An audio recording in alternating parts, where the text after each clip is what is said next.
Naoya Inoue vs Junto Nakatani at the Tokyo Dome. Yes, that Tokyo Dome.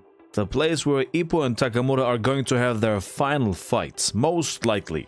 And somehow real life just dropped a fight so insane, so high level, that Hajime no Ippo hasn't even reached that point yet. This did not feel like a normal fight, man. This is some Hajime no Ippo endgame type beat. I watched it live with a couple of friends and we were baffled every 10 seconds when they kept throwing the fastest combos I've ever seen in my life. Just constant high-level exchanges that didn't make sense, man. Inoue has more belts than anyone in the story right now, even more than Takamura. Undisputed at Super Bantamweight, and before that undisputed at Bantamweight too. This fight, man, damn, it was a masterclass. Nakatani as a southpaw with those long-ass arms reminded me a lot of a southpaw version of Mashiba. He kept throwing the flicker jab to bait Inoue into action, but there's also some elements of Sanada in there, more composed and more calculated as well. And man, Inoue was fighting like Vulcan there, devastating on multiple dimensions. He kept stabbing at Nakatani from several levels. He went to the body and in the same breath jabbed upward at his head, like a damn Olympic fencer. At times he looked like Ippo when his head was almost touching the canvas while he was weaving. What a high-level exchange, man. Normally as a southpaw, Nakatani would be insanely annoying, but Inoue as a veteran has faced a couple of southpaws before. Payano, for example. You gotta get the experience against them, otherwise you will crumble under the constant distance mismanagement. Every time Inoue stepped inside Nakatani's lead leg, he was already there with the left straight. The same thing we saw in the Mashiba vs Rosario fight. But Inoue is just too quick with it. He is constantly moving and replying.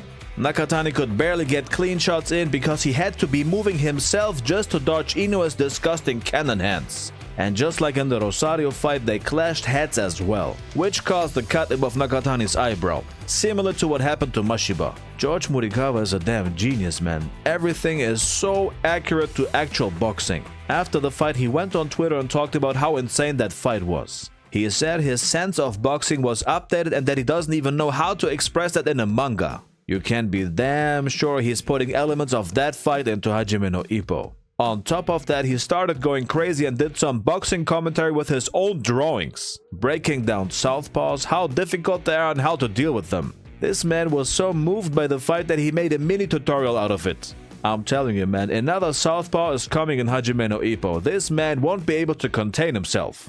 Back when Takamura was a junior middleweight, Morikawa wanted to keep him there because he thought Japanese boxers couldn't be successful in heavier weight classes. But then Shinji Takehara wins the WBA middleweight title, first time in Japan's history. And suddenly Morikawa realizes it is possible. That's how we know he gets influenced by real-life events. Imagine Ippo leveling up to Inoue's style of infighting, man. Stepping in and out like that, hitting from multiple levels, moving like a lightning spear instead of just bulldozing forward. Man, I can't wait for the next chapter. This fight happened at the perfect time and at the perfect location. Right when we're entering the endgame of Hajime no Ippo, real life just gave us a preview. Things are about to get wild.